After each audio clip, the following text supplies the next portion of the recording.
पाकिस्तान की कामयाब सिफारतकारी अजली दुश्मन भारत में भी पाकिस्तान को दाद दी जा रही है। इंडियन चैनल्स जो हैं वो हम बैन है क्योंकि इतनी ज्यादा कॉमेडी हम दिखाना नहीं चाहते अपने लोगों को।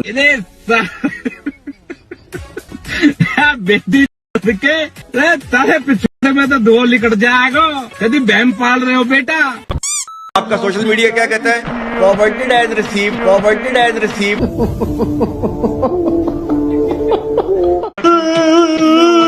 मुझे पहले से ही लग रहा था कि ऐसा ही गड़बड़ होगा। ऐसा ही चलता रहा तो एक न एक दिन हमारा ही गेम हो जाएगा। कलेजा ठंडा हो गया मेरा। सॉरी सर, गलती से मिस्टेक हो गया। आज पाकिस्तान को इतनी शानदार कामयाबी मिली है कि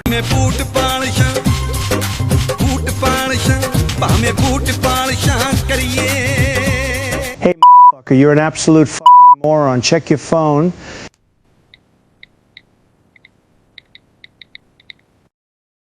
Your draft has been posted, Honorable Mr. President.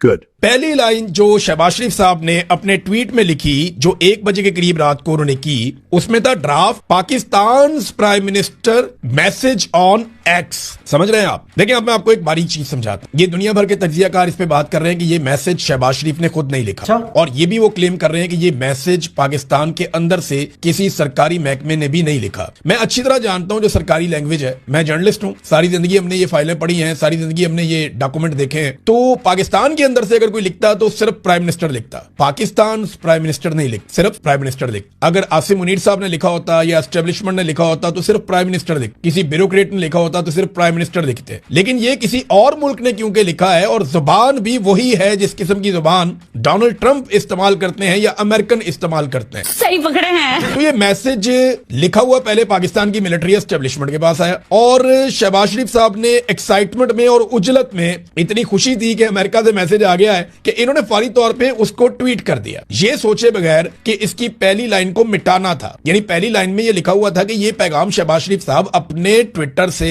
Post करेंगे, ये लिखा हुआ था। और शहबाज शरीफ साहब ने पहले लाइन ये वाली भी लिख दी कि शहबाज शरीफ साहब अपने ट्विटर से ये वाला ड्राफ्ट पोस्ट करेंगे, और नीचे वो पोस्ट भी साथ ही लिख। थोड़ी देर के बाद शहबाज शरीफ को अपनी गलती का एहसास हुआ और उन्हें एहसास दिलाया गया बड़े तगड़े तरीके से, तो उन्होंने फिर अपनी ट्वीट को एडिट किया, और एडिट करने के बाद ये पहली लाइन निकाल दी। तो ये इनिशिएट फिर ऐसा है कि पाकिस्तान से नहीं हुआ, प्राइम मिनिस्टर ऑफिस से नहीं हुआ, पाकिस्तान की एस्टेब्लिशमेंट ने नहीं किया, और पाकिस्तान के किसी ब्यूरोक्रेट ने नहीं किया। हाय हाय।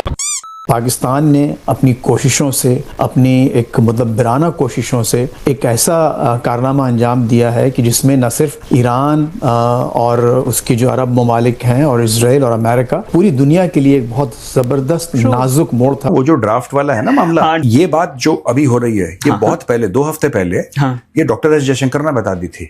पाकिस्तान मीडिएटर नहीं है, पाकिस्तान डाकिया है। हाँ भाई हाँ। चल रहा है ना कि पाकिस्तान ने सीज फायर करवाया और पाकिस्तान ने बहुत बड़ा किरदार, कोई किरदार नहीं है, बिके हुए हैं ये लोग। ये एक एक बोटी के लिए, एक एक हड्डी के लिए बिकने वाले लोग हैं ये पाकिस्तान के जो अशराफिया इनके जर्नल हैं। इस्लामिक वे से देखा जाए तो ये सब कुछ पहले लिखा हुआ है। अच्छा, अब सब कुछ हो रहा है, दज्जाल का आना, सब कुछ इमाम मेहदी का आना, वो सब कुछ पहले इस्लाम के अंदर लिखा गया। कौन सा माल फूकते हैं पाकिस्तानी? इनसे पूछा जाए कि किस प्योरिटी का माल फूक रहे हैं, किस लेवल का 99% प्योरिटी का माल फूक रहा है पूरा पाकिस्तानी? कुछ भी। इसराइल के जितने असला बनाने के कारखाने वो इंडिया में, तो इंशाल्लाह एक भी कारखाना नहीं छोड़ेंगे। ये जंग ने इंडिया में जाना ही जाना है। ठीक है, 2 महीने में जाए, 3 महीने में जाए, लेकिन 26 नवंबर से पहले इंडिया की मैशियत को कैसे टुकड़े करना है। बेटा औकात के हिसाब से काम करा, ठीक है? बोलो जरदारी से क्या कर रहा है वो नालायक का बच्चा। कि पाकिस्तान ने खुद को कितना इम्पोर्टेंट अंदाज के अंदर, कितने अच्छे अंदाज के अंदर अपने मफादात को भी सेफ गार्ड किया है। पाकिस्तान ने अपने आप को बचाया है। इसको बुलाया खाना खाने के लिए व्हाइट हाउस, ये गदगद होके जमीन पे गिर गया। तहकीक करो, ये ना हो कि तुम अपनी जहालत में किसी का नुकसान कर दो और तुम्हें उसके ऊपर नदामत उठानी पड़े। इसके साथ साथ अमेरिका और बल्कि तीनों ग्लोबल पावर्स जो है उनकी हम बात करते हैं कि तीनों पावर्स जो है वो पाकिस्तान के ऊपर ट्रस्ट करती हैं। अच्छा, अगर आपका दुश्मन इंडिया अगर वो रशिया से तेल ले सकता है तो आप क्यों नहीं ले सकते? बेकारी को कौन पूछता है? पेट्रोल पे कम करें, अवाम का भुट्टा निकल गया है, अवाम का जाना निकल गया है। जो 50,000 रुपए कमाने वाला बंदा है वो 25,000 रुपये कहाँ से लुटाएगा? क्या खाएगा, क्या पिएगा? क्या घर लेके जाएगा? ये गैस तो पाकिस्तान की पैदावार है ना, तो पाकिस्तान में किस चीज की कमी होगी? ये मैं आपको एक बात बताऊं, गैस पूरी दुनिया के अंदर पाकिस्तान से जा रही है। क्या हमने वो रास्ता इख्तियार करना है जिसके अंदर आज कितारें और आज लड़ाइयां हम पेट्रोल पंपों पे देख रहे हैं, या हम वो रास्ता इख्तियार करें कि जिसके अंदर लोग अपने फैसले खुद करें? हाँ, ये कर लो पहले। अबे हम तो खुद इस काबिल है, हम सबको खिलाने वाले हम हैं पाकिस्तानी, हमारी जमीन सोना उगलती है, पर तुम माजूर हो पाकिस्तानी, माजूर हो।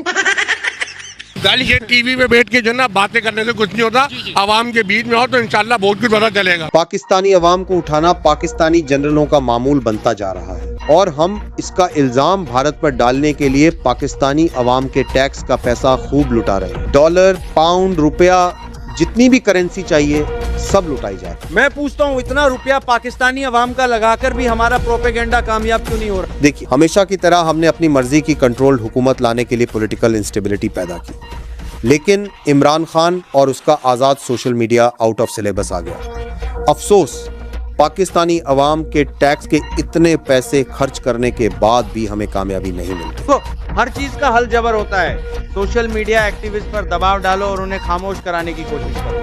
वो तो हम सर बचपन से ही कर रहे हैं, लेकिन अवाम अब ये चूरन खरीदने के लिए तैयार नहीं। देखो, इनका सॉफ्टवेयर अपडेट करने से एक तीर से दो शिकार होंगे। एक तरफ ये लोग इबरत का निशान भी बन जाएंगे ताकि कल को सब हमें यस सर कहें, और दूसरी तरफ ये मायूस होकर मुल्क से बाहर चले जाएंगे और फिर रेमिटेंसेस भेजेंगे, जिसे मैं ब्रेन गेन कहता हूँ। वाह वाह सर, क्या विजन है आपके इसी विजन की वजह से हमने आपको मार्शल बना दिया है। Keep it up. पाकिस्तान जो इतना बाहर से तेल मंगवा रहा है इतने सालों से, पाकिस्तान के पास इंडिया की तरह अपनी रिफाइनरीज क्यों नहीं है कि वो तेल रूस और ईरान से मंगवा के सस्ते दामों पे और यहीं पे इनको रिफाइन करे ताकि हमारा ज़र मुबादला बचे। आपका इस बारे में क्या ख्याल है? जी, हमारी रिफाइनरीज नहीं है, हमारे पास तो पैसे नहीं है रिफाइनरी बनाने, ऐसे नहीं है रिफाइनरी बनाने, ऐसे नहीं है रिफाइनरी बनाने। कि दुनिया में तो अब ऑस्ट्रेलिया में, इंडिया में देखें, वहाँ पे जो है वो किसी कीमत पे भी पेट्रोल और जो है वो डीजल जो है वो अवेलेबल ही नहीं है। चाचा गलत हो रहा है ये। पाकिस्तान पे कर्जा 26 नवंबर को नहीं होगा, इसलिए कि डॉलर ही नहीं होगा। कह रहे हैं कि हमारे पास डीजल, पेट्रोल, LPG 10 साल का है, अभी 2 दिन में लोगों के पास कुछ नहीं। ये जो ऐसे बात बस ये बोलते हैं हमारे पास 10 साल का डीजल है, पेट्रोल है, LP है, इन लोगों के पास एक दिन का नहीं। ये झूठे हैं, सारे बेईमान, 1 नंबर के, सारे 2 नंबर है। मैं खुद साइकिल खरीदने के लिए आया, वो बाइक पेट्रोल बहुत महंगा हो गया। सही है, बात तो सही है। 500 रुपए का लीटर हो गया, 459 ऐसे हो रहे हैं। अभी 380 रुपए का, 380 रुपए का लीटर है। गरीब बंदा कहाँ से लाएगा? ये तनख्वाह 40,000 है, घर का 15,000 कराई है, राशन है, बच्चे है, स्कूल का फीस है, क्या है यार? तो अभी लोग, आपने बाइक पहले चलाते थे, बाइक आपने खड़ी कर दी? बाइक मैंने खड़ा किया है, मेरे भाई भी बेच दिया। हाय हाय महंगाई। अभी बाइक बेची आपने? अभी बेच दिया, ये चाबी दे रहा हूँ उसको। अभी तो आप साइकिल खरीद रहे हैं? साइकिल खरीद रहा हूँ अभी। पेट्रोल और डीजल की कीमतें बढ़ने के बाद साइकिलें लोग बहुत ज्यादा परचेज कर रहे हैं। आप भी यहीं पे खड़े हुए हैं, क्या आप साइकिल खरीदने के लिए आए? किस लिए आप यहाँ पे आए? अम्मा बहन पे आ जाऊंगा मैं इनकी। भाई मैं यहाँ साइकिल खरीदने आया हूँ क्योंकि हुकूमत ने पेट्रोल हमारी पहुँच से बाहर कर दिया, और इंशाल्लाह जल्दी साइकिल खरीद के कल से साइकिल चलाएंगे इंशाल्लाह इंशाल्लाह। आप बाइक छोड़ रहे हैं, गाड़ी छोड़ रहे हैं? गाड़ी को हम तीली लगा रहे हैं क्योंकि बाइक चलाना हमारे बस की बात नहीं है अभी। जब तक ये हुकूमत रहेगी इंशाल्लाह साइकिल जिंदाबाद। साइकिल जिंदाबाद। हाँ, साइकिल जिंदाबाद। आपको पता है साइकिल पे जो लोग आ रहे हैं, अभी पेट्रोल का खर्चा तो खत्म हो जाएगा, लेकिन साइकिल पे वो जो रास्ता है वो बढ़ जाएगा। जैसे पेट्रोल के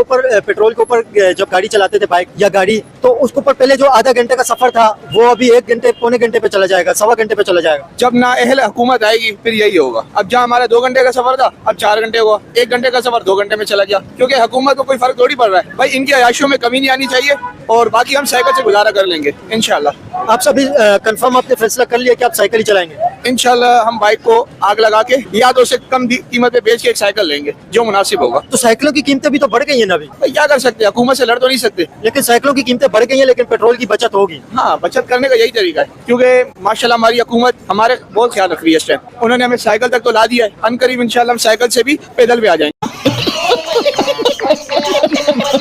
सीधी सी बात है। अब तुम्हारे पास तो पैसे नहीं है स्टील मिल बनाने के लिए, तो हमारे पास तो हम फुकरे हैं बेसिकली तो इसलिए रिफाइनरी के लिए तो हमने सऊदी अरेबिया को बहुत दफा दावत दी थी कि आप यहाँ रिफाइनरी बना लें, आप ग्वादर पोर्ट भी ले लें, रिफाइनरी भी बना लें, मगर वो हमारे अंदरूनी हालात इस किस्म के हैं कि कोई सर्टेनिटी नहीं है कि पॉलिसी क्या होगी क्या नहीं, इसलिए कोई चीज आगे नहीं चलती। हर 2 साल के बाद गवर्नमेंट चेंज हो जाती है या कुछ और नया ड्रामा हो जाता है, यहाँ सारा वक्त सियासी क्राइसिस ही चलती रहती, इसकी वजह से मईशत नहीं चलती। मईशत नहीं चलेगी तो रिफाइनरियां कहाँ से बनाएंगे आप? आपके पास तो अपने कर्जे देने के लिए पैसे नहीं है, तो रिफाइनरी कहाँ से बनाएंगे? तो बाहर वाला ही आके बनाएगा। बाहर वाला अगर आएगा बनाएगा तो फिर उसको गारंटियां चाहिए होंगी, तो गारंटियां आप कहाँ से देंगे? आप तो कल की गारंटी नहीं दे सकते। तो ये सिचुएशन है, इसलिए ये रिफाइनरी का जो आइडिया है, ये आइडिया बहुत अच्छा है, जैसे और बहुत से अच्छे आइडियाज हैं, मगर हमारे अभी जेब खाली है। आए हाय नजर ना लगे तुझे। सर आने वाला टाइम इंशाल्लाह ऐसा होगा, आवाम पैदल जाएगी, पैदल घूमेंगे इंशाल्लाह, ये साइकिल भी छोड़ देंगे, बाहर हो जाएगी, क्योंकि हर चीज पेट्रोल के ऊपर है।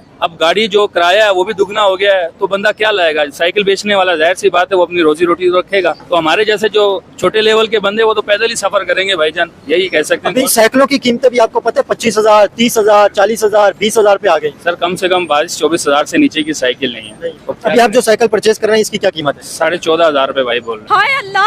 हालांकि ये छोटे साइज की बाइक है, जो सीट बड़ी करेंगे तो साइकिल बड़ी हो जाएगी, तो लेकिन छोटे साइज की साइकिल भी 14,000 रुपए की। जी बिल्कुल, क्या करें, अभी करना पड़ेगा। अब तो गवर्नमेंट को सोचना चाहिए ना आवाम के लिए। आवाम के लिए क्या कर रही है? 80 रुपए उन्होंने रिलीफ दे के हमारे ऊपर एहसान कर दिया। 80 रुपए रिलीफ थोड़ी दी है, 137 रुपए बढ़ा के 80 रुपए एहसान कर दिया ना कि हमने 80 रुपए कम कर दिए। ये तो एक पॉलिसी है उनकी कि इतने बढ़ाने इतने कम करके बस काम पूरा हो जाना है, क्या कर सकते। अच्छा, लोगों के जहन में वो नहीं है जो रेट बढ़ाए, लोगों के जहन में वो है जो 80 रुपए कम किए। हमें पता है वो किस लिए किए हैं, रेंज इन्होंने अपनी पूरी रख ली है कि हमने इतने बढ़ाने थे इतने कम कर देने। बहरहाल हम तो अल्लाह तवक्कल है।